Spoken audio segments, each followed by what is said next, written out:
বাংলাদেশের বাইরে পৃথিবীর বিভিন্ন প্রান্তে যে যেখান থেকে চ্যানেলে দেখছেন আপনাদের সকলকে সাদর আমন্ত্রণ তৃতীয় মাত্রা দেখবার জন্য। সাম্প্রতিক নানা বিষয় নিয়ে আলোচনার জন্য আমার সঙ্গে স্টুডিওতে রয়েছেন আমার বাবা আছেন বাংলাদেশ জাতীয়তাবাদী দল বিএনপি কেন্দ্রীয় নির্বাহী কমিটির সমাজ কল্যাণ বিষয়ক সম্পাদক কামরুজ্জামান রতন এবং আমার ডানে রয়েছেন সিনিয়র সাংবাদিক বাংলাদেশ ফেডারেল সাংবাদিক ইউনিয়নের সাবেক মহাসচিব এবং দ্য ফাইন্যান্সিয়াল পোস্টের chief editor M A Aziz.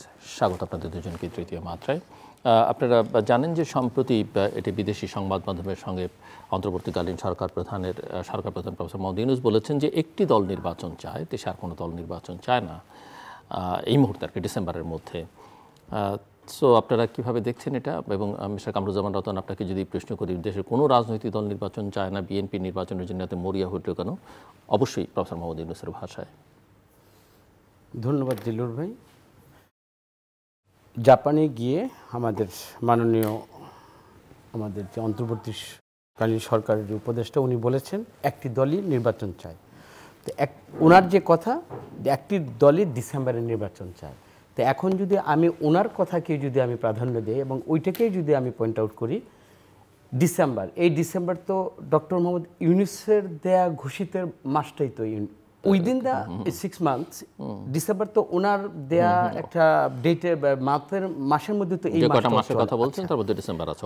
সেই ক্ষেত্রে আমরা এই একটা নির্বাচনের জন্য আমরা সব বিগত 15 বছর আমাদের কিন্তু সংগ্রামের একটা দীর্ঘ ইতিহাস আছে এবং এই ইতিহাস আমাদের ত্যাগের ইতিহাস। সেটা বেগম খালেদা জিয়া থেকে শুরু করে তারেক রহমান থেকে শুরু করে আমাদের প্রতিটা নেতাকর্মী আমরা এই জন্য সাফার করছি। সারা বাংলাদেশ একটা ভোটের একটা স্বতঃস্ফূর্ত একটা ট্রান্সপারেন্ট একটা ভোটের জন্য কিন্তু আমরা লড়াই করেছি। তা আমরা এই তত্ত্বাবধায়ক সরকার অন্তর্বর্তীকালীন সরকারের কাছে আমরা যে দাবিটা জানিয়েছি এবং সারা জাতি কিন্তু জানিয়েছে। তো এখন ডক্টর মোহাম্মদ ইউনূস উনি এত বড় একজন প্রজ্ঞাবান একজন ব্যক্তি, বিদেশে গিয়ে কেন বিদেশি মিডিয়াকে এই কথা বলতে পারতো? কেন বললো? এটা আপনাদেরকে সবাই ডেকে এই কথাটাই যদি বাংলাদেশের মধ্যে সমস্ত সাংবাদিক এই লেভেলে যদি কথাটা বলতেন, তাহলে কিন্তু এই জিনিসটাতে একটু রিপার্ক করার মতো অবস্থান আমাদের দল নিত না। আপনি যখনই আমাকে পলিটিসাইজ করে আমাকে টার্গেট পয়েন্ট আউট করবেন যে বিএনপি চাচ্ছে, তার মানে এটা কি? সবাই চাচ্ছে না? সবাই কিন্তু অবশ্যই চাচ্ছে। আপনি দেখেন পরে কিন্তু বাম দল সহকারে অলরেডি 23টা সংগঠন কিন্তু বলেছে যে সবাই আমরা ডিসেম্বরের মধ্যে আমরা নির্বাচনটা চাই।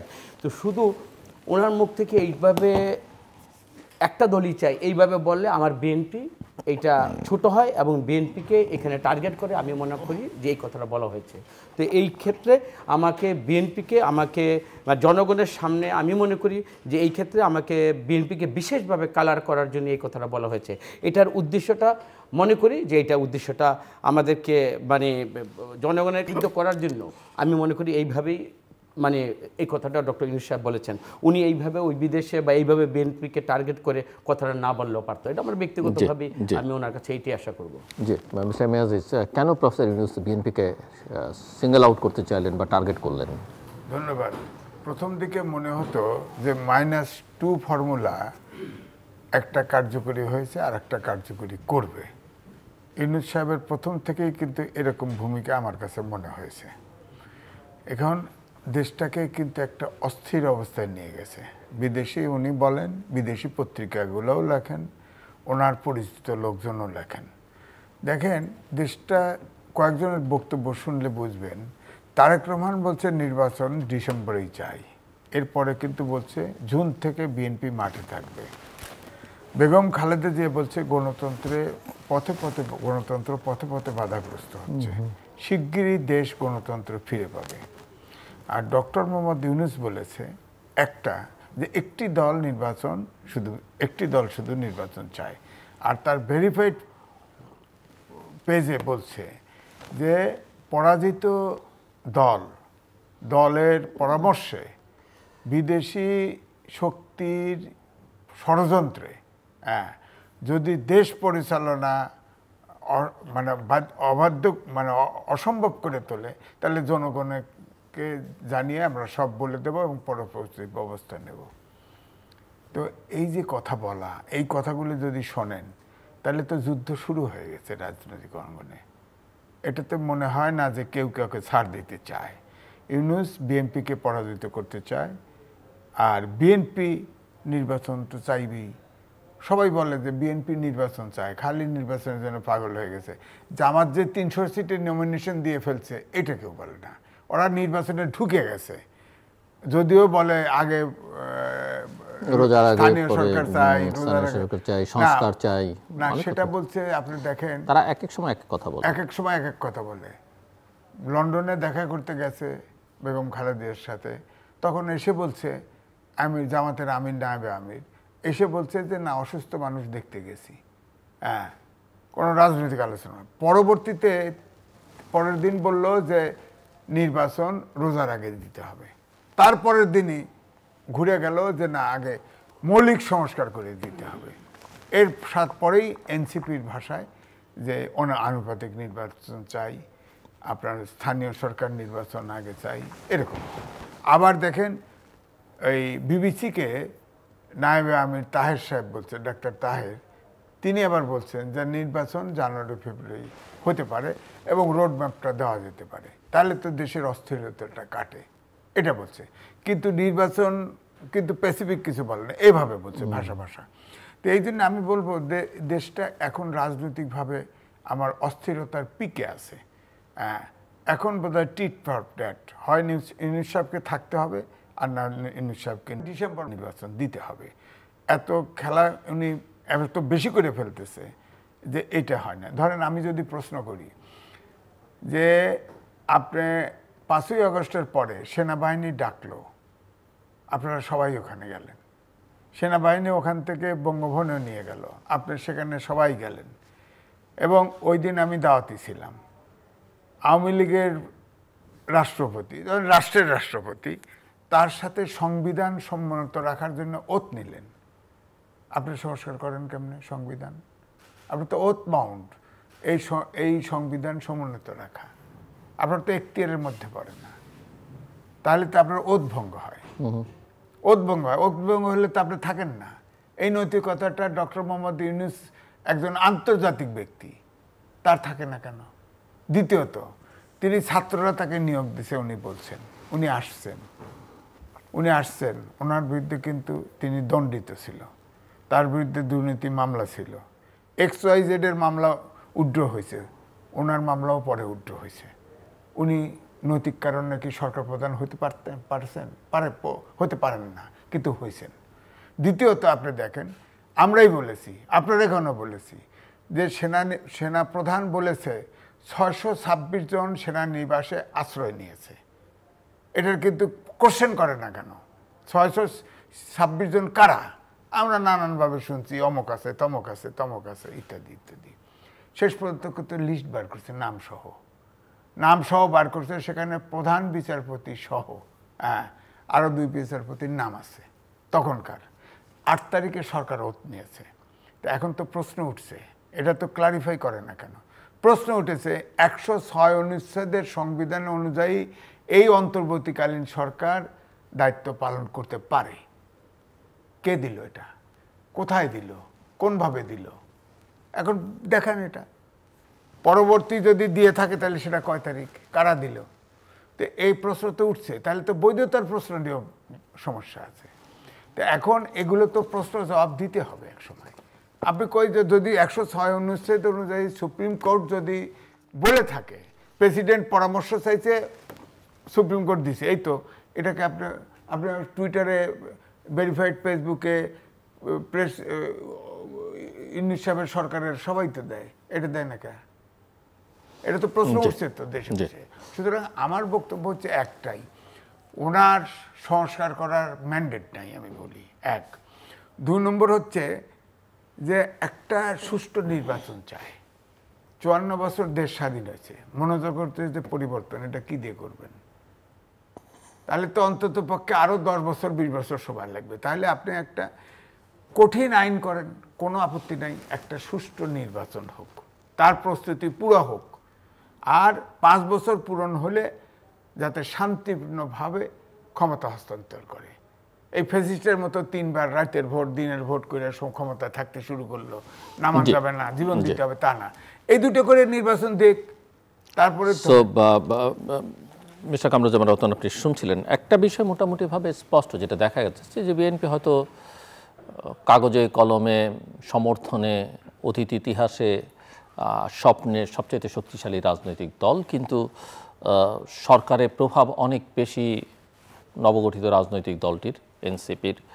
জামাত তাদের সঙ্গে প্রকাশ্য অপ্রকাশ্যে আছে, এটা মনে হয়। আরও কিছু ধর্মভিত্তিক রাজনৈতিক দলও তাদের সঙ্গে যুক্ত হয়ে আছে, এবং এখন এটা একটা স্নায়ুর লড়াইয়ের মতো মনে হয় যে এখানে কি বিএনপি বা তার মিত্ররা জিতবে, নাকি সরকার, প্রফেসর ইউনূস, এনসিপি, জামাত আসলে এই লড়াইয়ে জিতবে। কারণ এই জেতা না জেতাটা অনেকখানি নির্ভর করবে, অনেকখানি পারসেপশনটা এরকম এখন দাঁড়িয়েছে, মানে ঠোকাঠুকিটা এই জায়গায় এসে দাঁড়িয়েছে যে 31 ডিসেম্বরের আগে নির্বাচন না পরে নির্বাচন। অনেকে হয়তো বলবার চেষ্টা করবেন যে এটা 31-এর পরে গেলেই আসলে অন্যরা আসলে এই যুদ্ধে জয়ী হলেন, এবং সেখানে গিয়ে পরে 31 ডিসেম্বরের পরে যে তারিখ, সেই তারিখও নির্বাচন হয় কি না সেটাও তখন একটা সংশয়ের মধ্যে পড়ে যাবে। মিস্টার রতন, সব কিছু তো এটা তো প্রেডিকশনটা আমি অ্যানালাইসিস করতে পারি, অ্যানালাইসিস আমরা করছি। সেটার ক্ষেত্রে আমি বলবো যে এই সরকারকে যদি আমি বলি যে নিরপেক্ষ, ওই নিরপেক্ষতার প্রশ্নে তাকে আমি 1 মার্কও দিতে আমি রাজি না। কারণ হলো, আপনি দেখেন, উনি অবশ্যই ছাত্রদের, যারা এনসিপি যা করে তাদের প্রতি বায়াসড বা আমি হতেই পারে, বা ওনার ফেসিনেশনটা তাদের প্রতি থাকুক, কিন্তু আপনি দেখেন জাতীয়তাবাদী ছাত্রদল, ছাত্র শিবির আজ পর্যন্ত ওনার একটা কলন পায়নি, একটা ওনার সাথে একটা চা খাওয়ার একটা দাওয়াতও পায়নি। তারপর আমরা যে কোনো একটা দাবি করতেই পারি, ওদিন আমাদের সমস্ত নেতৃবৃন্দের সাথে গিয়েছে, যাকে আমরা পদত্যাগ চেয়েছি তাকে সামনে রেখেছে আলোচনার মধ্যে। এটা তো হলো কি, টোটালি আমাদের বুঝতে হবে তখন যে বিএনপিকে তারা কোনো আমলই নিচ্ছে না। তো এই জায়গার এই প্রত্যাশাটা যে জায়গায় এখন যে জায়গায় দাঁড়িয়ে আছে, আপনি 31শে ডিসেম্বর আমরা যেই জায়গায় আমরা নিয়ে যাচ্ছি, যে আজকে এই সরকারের সাথে, সরকার একটা পার্ট, এনসিপি তাদের সাথে, জামাত ইসলাম তাদের সাথে। আমি তো একটা কথা বলি যে জামাত ইসলামের কাছ থেকে আমরা ইমান আকিদের ক্ষেত্রে যতটুকু আশা করি, তাদের কথার যদি এত যদি ফ্ল্যাকচুয়েট করে, সকালে বিকালে হুসাইন মোহাম্মদ এরশাদের মতো যদি হয়ে যায়, এটা কিন্তু জাতীয় প্রত্যাশা করে না। আমরা কিন্তু ওনার কাছ থেকে বা এই সংগঠনের কাছ থেকে কিন্তু আমরা কিন্তু এমন একটা জিনিস আশা করি যে চিন্তা করে বলো বা ডিসিশন নিয়ে বলো, ওইটার মধ্যে তোমরা স্থির থাকো, তাতে যেন ধর্মের অবমাননা হয়। হ্যাঁ, আমরা দাড়ি টুপি নিয়ে আমরা যারা একটু কথা বলি বা ওইটার ইসলামের অবমাননা না হয়, এই ক্ষেত্রে কিন্তু মানুষ কিন্তু এটাকে আশা করে, অসম্মান না হয়। সেই ক্ষেত্রে আবার দেখেন এনসিপি বা এখন আমরা শুনতেছি যে আছে আমি হেফাজত ইসলাম, সবাইকে নিয়ে, তার মানে কি আপনাকে বিএনপিকে যেটা আওয়ামী লীগ করতে চাইছে, বেগম খালেদা তারেক রহমানকে নিশ্চিহ্ন করতে চেয়েছে, এখন বিএনপিকে ওই জায়গায় নিয়ে যেতে চাইছে। আপনি এখন সেখানে বিএনপি চাতুরতার সহিত বা বিএনপি এখন কি করবে, বিএনপি তো বলেছে যে আমরা আর 1 মাস দেখব। নিশ্চয়ই আমরা জাতির জন্য, আমি সবচেয়ে বেশি ব্যক্তিগতভাবে আশা করি জাতিটা যেন আর কোনো সংগ্রামের পথে, আর কোনো মানে জেদাজিদির পথে আমরা যেন আর না যাই। আমরা চাই না যে আর কোনো রক্তের বিনিময়ে আমাদের কোনো দাবি আদায় হোক, বা তারা আমাদেরকে নিষ্পেষিত করতে গিয়ে তারাও সমালোচিত হোক। জাতি অনেক, কিন্তু এই জাতিটা 54 বছর পরে কিন্তু জাতির কিন্তু একটা জায়গায় এসেছে। 5 তারিখের পর কিন্তু আমরা কিন্তু একটা স্বপ্নের মধ্যে কিন্তু আছি। এই স্বপ্নটা যদি কারো কারণে যদি এটা যদি স্বপ্ন এই জায়গায় যদি থেমে যায়, এবং এরপরে যদি আমাদের আরেকটা জাতির জন্য যদি কোনো আরেকটা যদি মানে কি বলবো, এই ত্যাগের ইতিহাস যদি আরও যদি কোনো তরুণ প্রাণ, ছাত্র প্রাণ দিয়ে যদি আমাদের আরেকটা দাবির জন্য যদি রাজপথে আমাদের দাঁড়াইতে হয়, এই জন্য কিন্তু আমরা চাবো না ডক্টর ইউনূস ওই জায়গায় 21টার জায়গায় সে কাঠগড়ায় সে দাঁড়ান। আমি মনে করি ছাত্রদের অবদান থাকুক, উনি এমন একটা জায়গায় থাকুক সবার যেন একটা ন্যায্যতা আমরা যেন পাই। এই জায়গায় যদি উনি যদি বায়াসড কোনো যদি অ্যাটিটিউড যদি আমাদের প্রতি করে, জাতীয়তাবাদী দলের প্রতি করে, এই জাতি দেখবে। এখনই কিন্তু ডক্টর ইউনূস ওনার মতো মহোদয়ের যদি একটা সমালোচনা আমি আপনি এখান থেকে জায়গায় করি, এটাই তো ওনার জন্য অনেক মানে ছোট হয়ে যাওয়া। তো আমরা মনে করি উনি জাতি হিসেবে, মানুষ হিসাবে জাতি তাকে সম্মান করেছে, পৃথিবী তাকে সম্মান করেছে। আমার মনে হয় না আমার আপনার বা এখানে এনসিপি বা কারোর জন্য উনি বিতর্কের জায়গাটা উনি যাক। আমি নাগরিক হিসাবে আমি আমার দলের জন্য, আমি অতীতে আমি সংগ্রামের কাফেলা ছিলাম, ভবিষ্যতে আমার ন্যায্যতার জন্য, আমার সমমর্যাদার জন্য, আমার জাতি হিসাবে বেঁচে থাকার জন্য, আমার গণতান্ত্রিক অধিকার প্রতিষ্ঠার জন্য, নাগরিক হিসাবে আমার বেঁচে থাকার জন্য আমরা কিন্তু দাবি আমরা জানিয়েছি এবং আমরা জানাবো। কিন্তু আমরা চাই না যে আমাদের প্রতিপক্ষ বানাক। সেটা 31শে ডিসেম্বরের মধ্যে আমি মনে করি এখনও আলোচনার জায়গা শেষ হয়ে যায়নি। এখনও কিন্তু আমরা যদি মনে করি গণতন্ত্রকে যদি এই সরকার ভালোবাসে, ভবিষ্যতে যদি গণতন্ত্রকে প্রাতিষ্ঠানিক রূপ দিতে চায়, বিএনপিকে কনফিডেন্সে এনে এনে কিন্তু এটা করতে হবে। আজিজ ভাইয়ের সাথে একটু আমি দ্বিমত করি। এই সরকারের লেজিটিমেসি নিয়ে আমরা কেন কথা বলবো? আমরা তো সবাই সম্মিলিতভাবেই কিন্তু এই সরকারকে আমরা ক্ষমতায় সবাই বসিয়েছে। তো এখন সংস্কারের অধিকার নাই, এই কথাটা আমরা কেন উনি বলবো? হয়তো ওই আঙ্গিকে বলবার চেষ্টা করছেন, ওই যে সবার ভালোবাসা, সেই লেজিটিমেসি যদি সরকার উপলব্ধি। দলের সদস্য কতজন? 12-18 কোটি লোকের আপনাদেরকে লিস্ট দেওয়া হয়েছে দেশ, আপনারা মানিয়ে গেলেন আর আমরা মেনে যাব? আমি দেশের মালিক, আপনি আমার প্রতিনিধি হন। আপনার সংবিধান সমুন্নত রাখার জন্য ওত নিয়ে আপনি ওত ভঙ্গ করবেন, আমি বলবো না। না, সংস্কারের অধিকার কি এই সরকার তাহলে নেই? আপনি কোথায় মানে এটা সংস্কার বলছেন? দাবি কোথায় ছিল বলেন? ছাত্ররা কোঠার সংস্কার চাইছে, কোঠা, চাকরির সংস্কার, তারপরে 9 দফা, তারপরে ফেসিবাদ বিলোপ। সংস্কার কোথায় বলেন আপনি? সংস্কার হচ্ছে আমাদের চাহিদা, আমাদের চাহিদা। আমাদের মধ্যে তো আমরা নেই, আপনার চাহিদার মধ্যে আমরা আছেন। জি আছেন, সবাই কিন্তু আছে। আপনি আমার প্রতিনিধি হন। আমি সেরেব জনগণ, উনি সেরেব জনগণ, আমরা প্রতিনিধি হই না। সুতরাং আমরা হচ্ছেন দেশের মালিক, আপনিও মালিক, ঠিক আছে।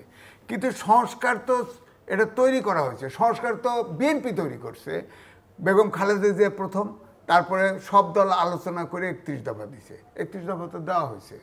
তো সংস্কার তো এখান থেকে স্পেসিফিক আসছে।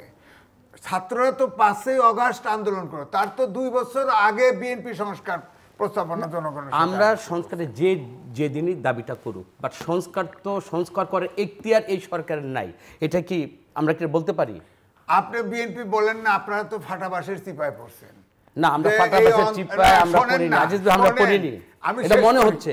আমি লোকাল ল্যাঙ্গুয়েজে বলতেছি, চিপায় পড়ছে। সরকার যদি আন্দোলন করেন, পড়ে যায়, তাহলে রাজনৈতিক শূন্যতা তৈরি হবে, তাহলে তো আপনাদের সমস্যা। কারণ আপনারা বড় দল, নির্বাচন হলে আপনারা ক্ষমতায় যাবেন। এই জন্য বলবো, যত বদনাম থাকুক না কেন, আপনি দেখেন 111 সহ 17 বছর এই বিএনপি মানে গুম খুন কেস মামলা আয়নাঘর কত কিছু হয়েছে, কিন্তু একটা নেতা কর্মী কিন্তু আওয়ামী লীগে যায় নাই অত্যাচারে।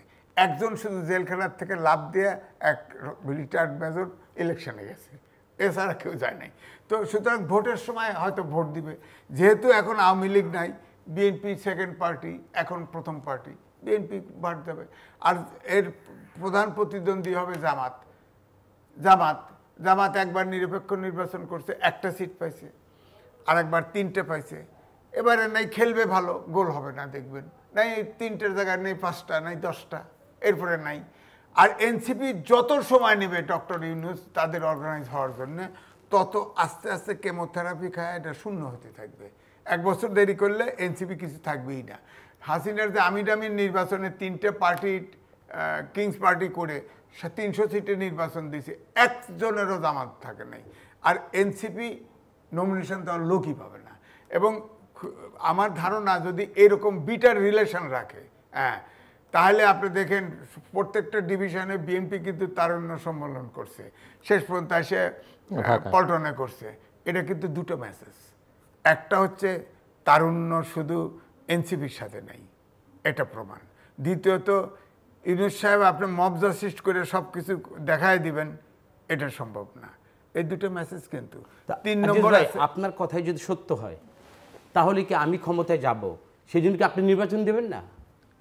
বা নির্বাচন সংস্কার তো আমরা সংস্কারের মধ্যে দিয়েই তো আমরা নির্বাচন। না, ঠিক আছে, নির্বাচন আমি দিচ্ছি না, উনি তো নির্বাচনের পক্ষে বলছেন। নেন না কেন?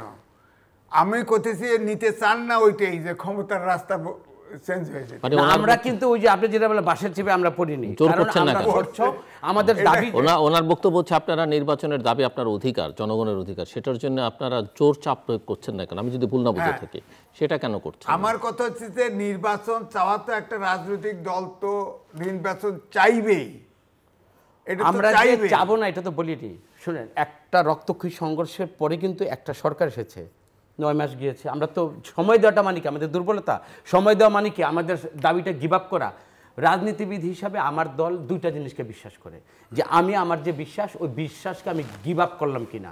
সেকেন্ড আমার কাজ হলো যে আমি চ্যালেঞ্জ মোকাবেলায় আমি ভীত কিনা। আমি 2 জায়গায় আমি প্রশ্ন করি, আমরা গিভ আপও করিনি। এই দাবির প্রশ্নে আমরা 17 বছর আমাদের অনেক ত্যাগ তিতিক্ষার বিনিময়ে আজকের এই বাংলাদেশ। আমরা সহানুভূতি, সহমর্মিতা, সমমর্যাদার ভিত্তিতে বাংলাদেশের রাষ্ট্র চাচ্ছি। আমরা আবারও দ্ব্যর্থহীন কণ্ঠে আমার জায়গা থেকে বলছি, দলের স্পিরিট থেকে আমি কথা বলছি, আপনার সাথে আমি একমত। তাও কি মত যদি আমি এক হই, বিশ্বাসও করি, এই কথাটা বলবো না, আমি তাদেরকে ছোট করতে চাই না। সারা বাংলাদেশে কিন্তু তারা কি আপনাকে বড় করছে? তারা কি আপনাকে বড় করছে? কারে আপনি টাইনে বড় করতে পারবেন? তাদেরকে আমি ওই জায়গায় আমি আসতেছি। বা উল্টো দিক থেকে তারা কি আপনারা মনে করছেন যে আপনাদেরকে বড় করছে না ছোট করছে? এই যে সংগ্রামের কাফেলায় আপনি একটা মহিরু অবস্থান বা আপনি একটা সাকসেস, আর জনগণের ভোটের রাজনীতিতে যখন ডোর টু ডোর আপনি যাবেন, ইলেকশনে আপনার দেখা যাবে আপনার কটা সিট পান, আমি আগে বলতে চাই না, তাহলে তাদেরকে ছোট করা হবে। আমরা চাই যে একটা সংস্কার হোক, যে কোনো ট্রান্সফার মানুষের আত্মবিশ্বাসের উপর আগামী একটা ইলেকশনটা আমরা চাচ্ছি।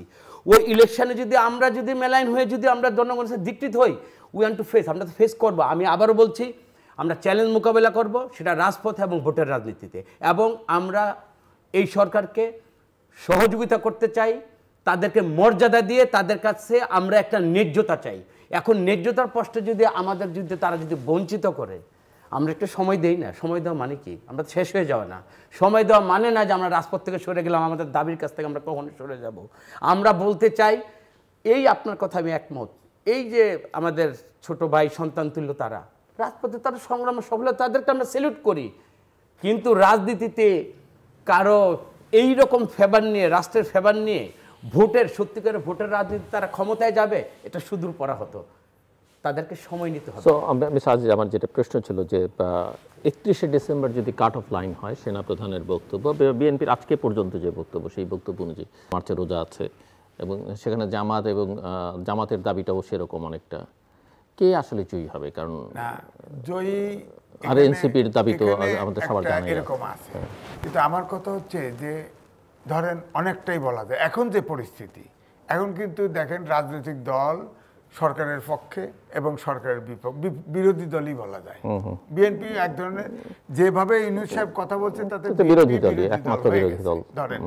তো বিরোধী দলের তো হয়তো ধরেন ডিসেম্বর বলতেছে, জানুয়ারি ফেব্রুয়ারি আমাদের আবহাওয়া, এসএসসি পরীক্ষা, ঝড় বৃষ্টি, এগুলো জানুয়ারি ফেব্রুয়ারি পর্যন্ত টাইনে টুনে ইলেকশন করা যায়।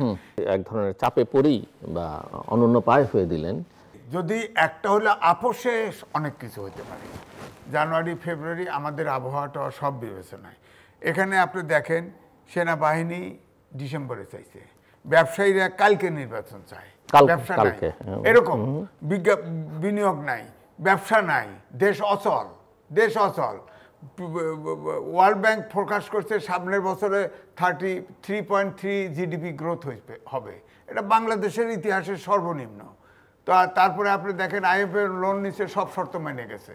তারপরে ইউএন ভিত্তিক লোন নিছে, ইউএন ভিত্তিক লোন, সেটা $7.5 বিলিয়ন নিছিল, ডলার ছেড়ে দেওয়ার পরে, মার্কেটে ছেড়ে দেওয়ার পরে এটা $12 বিলিয়ন হয়ে গেছে, একমাত্র প্রবাসী আয় ছাড়া। আর সব সেক্টর স্থবির। এবং যুদ্ধ বলে ফেললেন না, যুদ্ধ বলে নাই, কথার কথা কইলাম আর কি। আপনার ধরেন এখন, আর ইউনূস সাহেব তো ব্যক্তিগত কথা বললামই না, উনি তো আমার কাছে তো মনে হইতেছে বাংলাদেশটা ওনার বিজনেস কেন্দ্র বানায় ফেলতেছে, অনেক বেনিফিট উনি নিয়ে ফেলছে ইতিমধ্যে। তো সেটা গোপনে আলাপ করুক না, ওনার ওটা রক্ষা করুক, সমস্যা কি? আর না হলে তো আমি বললাম, এই দেশের যত উনি একদল চায় নির্বাচন, এটা কেউ পার পাবে না। সেনাবাহিনী নির্বাচন চায়, এদেশের ব্যবসায়ীরা নির্বাচন চায়, এদের যতই বলেন এই যে 30-32টা পার্টি নির্বাচন চায়, 32টা পার্টির সাথে আলোচনা করে 32 দফা করছে। উনি বলতেছে একদল নির্বাচন চায় এবং ষড়যন্ত্র তত্ত্ব দিছে, বিদেশির ষড়যন্ত্রে এবং পতিত সরকারের পরামর্শে এই কাজ করতে, এটা এই কথা বলে সরকার থেকে। উনি মত নিছে না যে বিরাগ ভাজন হয়ে কিছু করবে না। উনি তো এনজিও মার্কা কথা বলেন এই কথা বলতে পারেন সরকার প্রধান হয়ে। পলিটিক্যাল লিডারশিপ থাকলে তো তারাও বলে, সেরকমই বললেন। আর ভাই পলিটিক্যাল অনেকে বলে না যে পলিটিক্যাল শেষ কথা নাই, এখন উনি তো শেষ কথা থাকে, উনি হয়তো একটু পলিটিক্যাল হতে চাইছেন ওনার। না, আমার কথা হলো যে আপনারা সমালোচনা করেন ওনার পলিটিক্যাল মাইন্ড নাই, তো উনি হয়তো পলিটিক্সের মধ্যে আস্তে আস্তে ধীরে ধীরে ইন করছেন। না, উনি তো পলিটিশিয়ানদের চাইতে মিথ্যা কথা বলে। উনি ইউটিউব খোলেন, উনি বলছে যে রাজনৈতিক দলগুলো যতটুক সংস্কারে একমত হয় ওটুক নিয়ে নির্বাচনে যাব, যদি সংস্কারে একমত না হয় তাও নির্বাচনে যাব, ওয়েবসাইটে দেব, জনগণ দেখুক কে কোনটা ইয়েস করছে না করছে। তো সে যাতে সরে গেছে কেন আপনি বলেন? এটা তো ইউটিউবে পাবেন আপনি, আছে তার বক্তব্য, হাত নাড়া ছাড়া বলছে না, এটা আছে এখন ইউটিউবে। উনি ওনার কথা রাখে এটা কেন বলেন? উনি তো প্রথম উনিই বলছে ডিসেম্বরের ভিতরে নির্বাচন করব। সো মিস্টার কামরুজ্জামান রতন, এমনিতে একটা অনির্বাচিত অন্তর্বর্তীকালীন সরকার, কিন্তু দেখা যাচ্ছে অনেক রকমের ডিসিশন তারা নিচ্ছে যেগুলো সাধারণত একটা ইলেক্টেড গভর্নমেন্ট ছাড়া কেউ নেয় না। সেটাকে আপনারা কীভাবে দেখছেন? এবং আপনারা খুব একটা যে জোরালো ভাষায় বলছেনও না, যেটা ওনার খেদ বলতে পারি আমরা, আক্ষেপ বলতে পারি মিস্টার এম এ আজিজের। সেক্ষেত্রে আজিজ ভাই দেখেন, এর আগেও যে আলোচনাগুলো হয়েছে, এই আলোচনার মধ্যে বেরিয়ে সাংবাদিকদের প্রশ্নের উত্তরে আমরা বা আমাদের নেতৃবৃন্দে কেউ কি এই যে আমরা যে আলোচনাগুলো হচ্ছে এখন তাদের এখতিয়ারের সংস্কার আছে কিনা, এখন তারা যেই সব এই যে জিল্লুর ভাই যে কথাগুলো বললো, কিন্তু সংস্কার করতে তো তাদেরকেও বাধা দিয়ে রাখে, 9 মাসে তো কোনো 10 মাসে কোনো সংস্কার হয়নি। ইনার যারা ওখানে কথা বলে, আমার তো মনে হয় যে একটাই এজেন্ডা নির্বাচন, কিন্তু হাসিনার যে বিচার এবং ওই আমলে যারা যারা যে অপরাধগুলো করেছে, এই অপরাধ নিয়ে আমার তো মনে ভিতরে কেউ কথা বলে না। আপনার যুদ্ধ, আমি তো মনে করি যুদ্ধ হবে না। হাসিনা একটা মিলিটেন্ট একটা ফোর্স এই বাংলাদেশে, এই আমাদের মতো প্রতিবাদী মানুষগুলো ঠান্ডা করাবার জন্য কিন্তু পুলিশ, র্যাব, আর্মি যেভাবে সাজিয়েছিলেন, আপনি দেখেন তো ডক্টর ইউনূস সাহেব এটা কি পেরেছে? আপনি কি মনে, এবং ওর পরে যেই সমস্ত বিচারের আওতায় বাংলাদেশের যতগুলো লোক এসেছে, সেটা আজিজ, বেনজির, হারুন টাউন থেকে আরম্ভ করে বাংলাদেশের আর কোনো পুলিশ কারো পক্ষে এই ব্যাপার কাজ করবে? সুতরাং বাংলাদেশে আওয়ামী লীগ 17 বছর ছিল একমাত্র পুলিশ প্রোটেকশানে। আমি মনে করি এই প্রোটেকশনটা থাকবে না, যুদ্ধ করা লাগবে না, বাংলাদেশের মানুষ বারবারই যুদ্ধ করবে না। আমি এখনও আপনার কাছে বিনীতভাবে বলি, আমার মনে হয় না যে বাংলাদেশের কোনো প্রশাসনের দাপট দেখাইয়া মানুষকে তার অধিকার হারা কইরা আপনার খায়েশ পূর্ণ করবেন, এটাই বাংলাদেশে হবে না।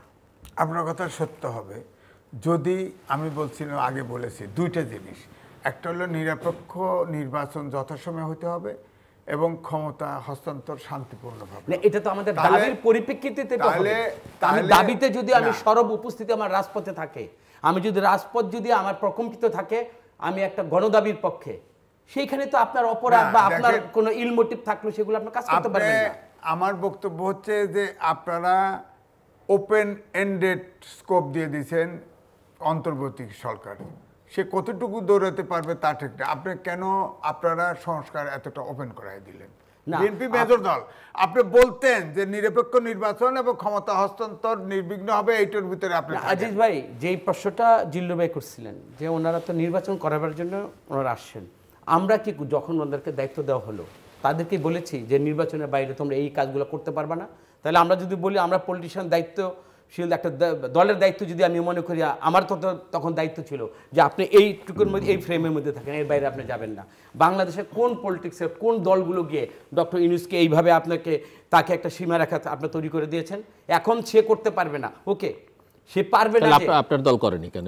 আমার দল তো সবাই, আমার দল বলতে সবার সম্মিলিত প্রচেষ্টাই ছিল। নিশ্চয়ই আমার দল যে করেনি, বা ওই যে ভিতরের যে আলোচনাগুলো হয়েছে, আমি এই জন্যই তো বললাম, এখন ভিতর থেকে বেরিয়ে সাংবাদিকদের সামনে শুধু ডেট কেন, এখন কেন আমাকে আপনাকে এইখানে এসে কথা বলতে হবে যে তার এখতিয়ারের বাইরে এখতিয়ারগুলো ছিল কিনা? যারা ওইখানে কথা বলতে যান তারা তো অবশ্যই জায়গা মতো গিয়ে কথা বলুক যে এটার মধ্যে তো আপনার এই এজেন্ডা ছিল না, এখন কেন আপনার সীমানার বাইরে গিয়ে আপনাকে এইটা করতে হবে, ওইটা করতে হবে, আপনাকে মানবিক করিডোর দিতে হবে, আপনাকে ওখানে পোর্ট দিয়ে দিতে হবে। এটা আলোচনার ভিত্তিতে আর হইতে, তো তাকে ওই টেবিলের মধ্যে আলোচনা করতে বাধ্য করেন। আমরা এটাই বলতে চাচ্ছি জিল্লুর ভাই, আপনি বাধ্য করেন, তাইলে আমাদের রাজপথে আমাদের এই টাফ এজিটেশনের দিকে আমাদের যেতে হবে না। আপনার বিরোধী দল হলেও বিএনপি এখন বড় দল, আপনারা ভুল করলে খেসারত জাতি দিবে।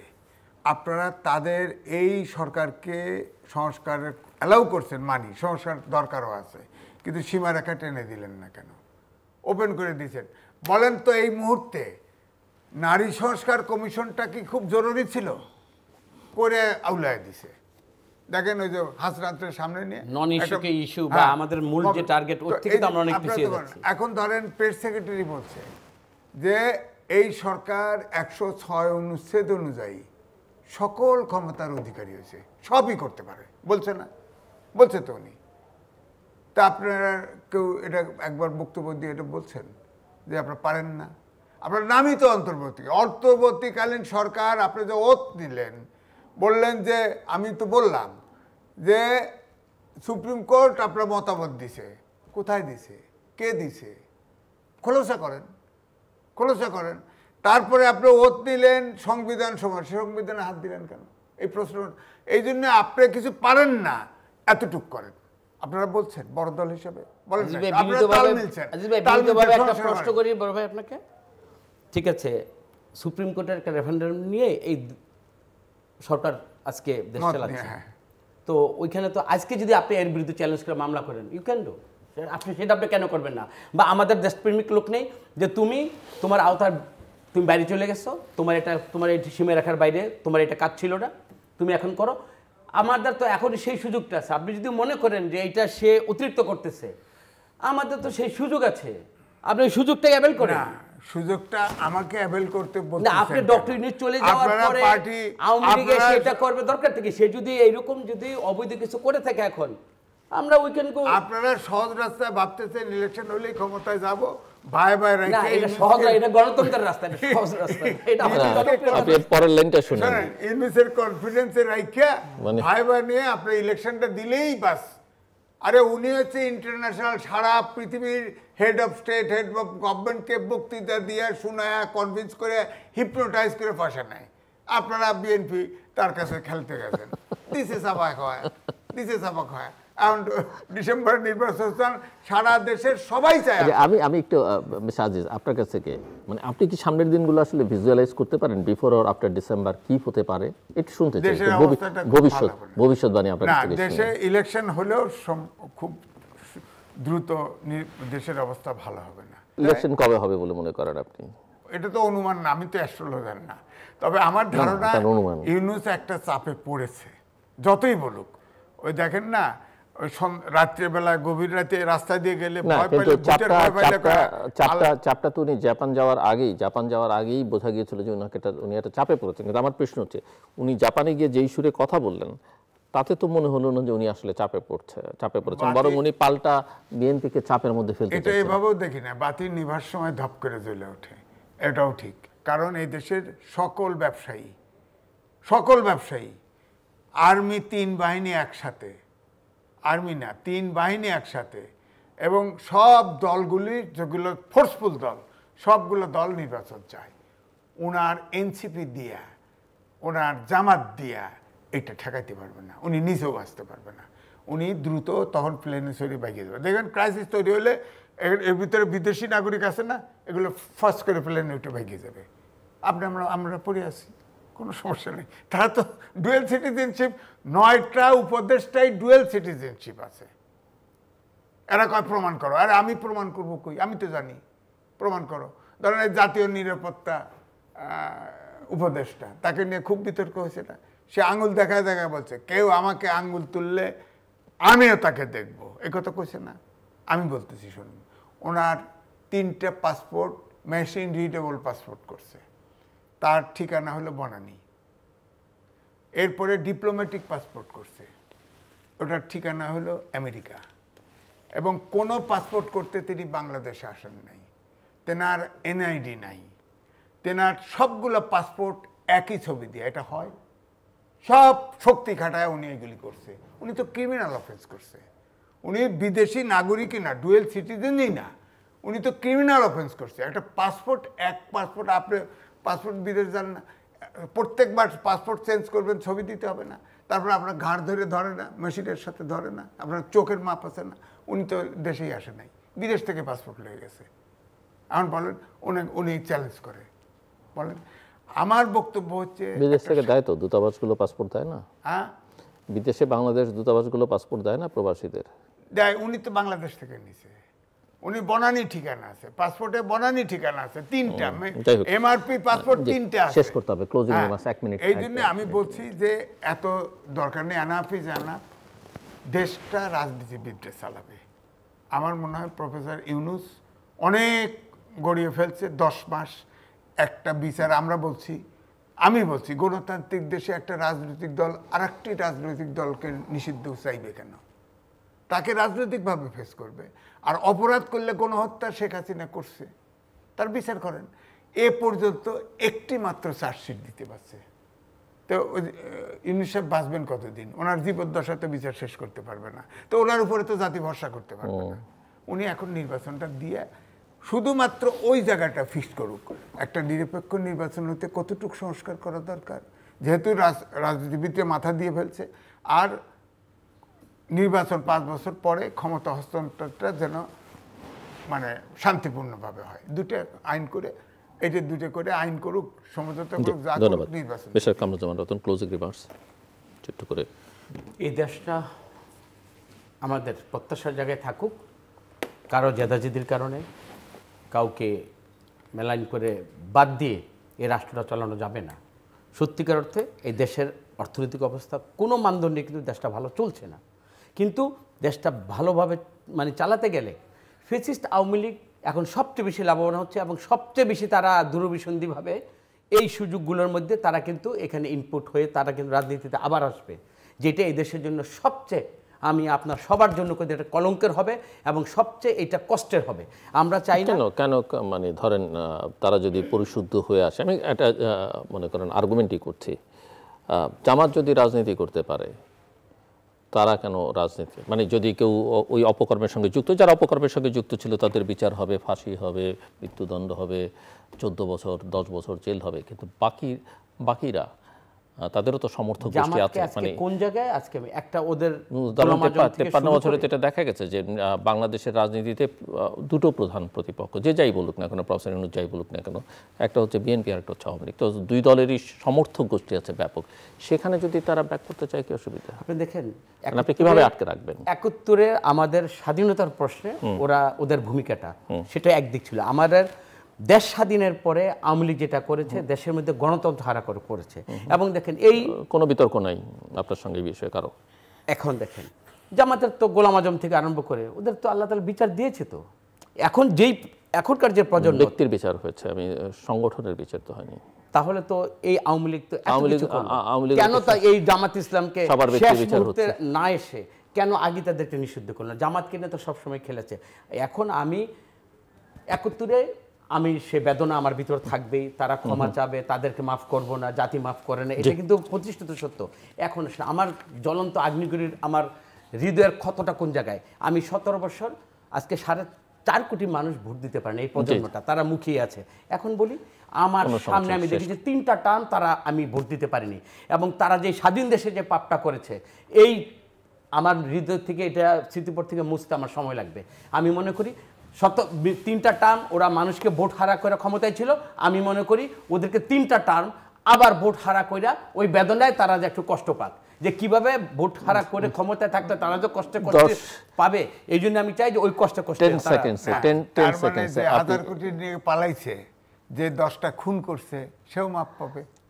ওনার না, সেটা না মাপের কথা বলি না, বিচার উনি দলের কথা, তিনটে কথা বলছে, দলের কথা বলেছে, দলের কথা, দলে ইলেকশনে পার্টিসিপেন্টের ব্যাপারে বলছি আমি। মুখপাত্র উনি কিন্তু লিখিত দিয়েছে, দল সরকারিভাবে এটার বিচার করা হোক। সরকারি বিচার করে না কেন? আর ব্যক্তি যারা ক্রাইম করছে, গণহত্যা করছে, তাদের বিচার হোক। সামাজিক যোগাযোগ মাধ্যম ফেসবুক, এক্স এবং ইউটিউবে তৃতীয় মাত্রা লাইভ স্ট্রিম হচ্ছে, আপনারা দেখতে পারেন। টেলিভিশনের পর্দায় দেখতে না পারলে যে কোনো সময় যে কোনো স্থান থেকে ইউটিউবে তৃতীয় মাত্রা চ্যানেলটি সাবস্ক্রাইব করি পুরোনো পর্বগুলো আপনারা দেখতে পারেন। মিস্টার আজিজ এবং শেখ কামরুজ্জামান রতন, অসংখ্য ধন্যবাদ এই আলোচনা অংশগ্রহণের জন্য। দর্শক, নানা বিষয় নিয়ে মোটা দাগে দু অতিথি একমত, আসলে কথা এক একজন এক একভাবে উপস্থাপন করেছেন। তারপরে যেটুকু ভিন্নমত ছিল সেটুকু ছাপিয়ে এটা বলা যায়, এই জায়গায় ওনারা একমত যে দেশে একটি অবাধ, সুষ্ঠু, গ্রহণযোগ্য, অংশগ্রহণমূলক নির্বাচন ছাড়া দেশের রাজনৈতিক অর্থনৈতিক উন্নয়নের আর কোনো বিকল্প পথ নেই, এবং এই পথটা নিশ্চিত করাই এখন বর্তমান সরকারের একমাত্র কর্তব্য। আমরা আশা করব যে সেটা তারা করবেন। আমাদের সঙ্গে থাকবার জন্য অসংখ্য ধন্যবাদ, আপনাদের সবার জন্য শুভকামনা।